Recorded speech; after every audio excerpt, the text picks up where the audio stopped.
दे कि आपके पसंदीदा स्कूल में सेंटर ले लो, तो फिर तो दिक्कत ही कहां है? दिक्कत है क्या कहीं? आपको कह दे कि भाई हमारे वाले जिले वाली उस स्कूल में आप दे दो या कहीं पर भी दे दो, तो फिर कोई दिक्कत है क्या? नहीं। तो फिर दिक्कत तो यही हो रही है।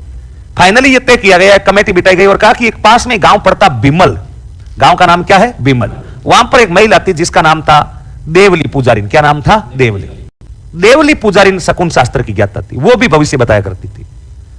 बोला अब देखो लास्ट एग्जाम है, देवली पुजारिन जिसकी घोषणा कर दे वो ही राजा बने। पृथ्वीराज ने आनाकानी तो की, लेकिन रायमल जी को क्या बोले।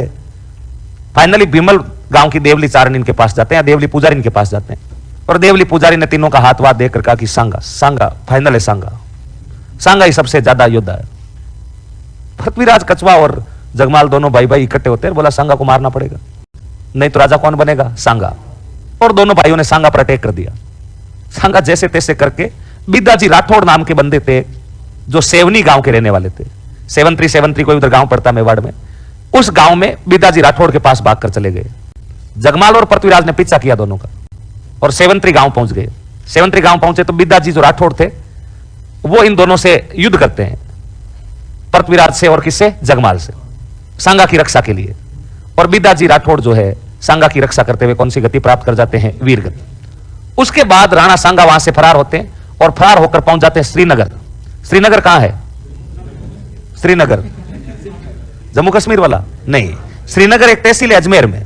श्रीनगर नाम की जगह बताओ कहां पर है? अजमेर। वहां श्रीनगर में एक सामंत है जिनका नाम था करमचंद पंवार, और करमचंद पंवार की शरण में रहते हैं राणा सांगा। राणा सांगा वहीं पर रहते हैं और इधर पीछे से कहते हैं कि एक बार पृथ्वीराज सिसोदिया ने तो कोई जहर की गोली खा ली थी, और जहर की गोली खाने से कौन से वासी हो गए? स्वर्गवासी। और रायमल भी कोई सोलंकी राजा थे उधर गुजरात के, उनके सामने लड़ते हुए वीर गति को प्राप्त हो गए। और रायमल की मृत्यु के बाद 1509 में मेवाड़ की गद्दी पर बैठने वाला बंदा कौन बन गया था? राणा सांगा। यानी कुल मिला के मेरा कहने का अर्थ यहां पर इतना है कि रायमल का उत्तराधिकारी कौन था? सांगा। इस अवधि में 2-3 घटनाएं घटित हुई जो आपको पता होना चाहिए। सांगा के राजा बनने की भविष्यवाणी बिमल गांव की कौन सी महिला ने की थी? देवली पुजारी ने। किसने की थी? देवली पुजारी।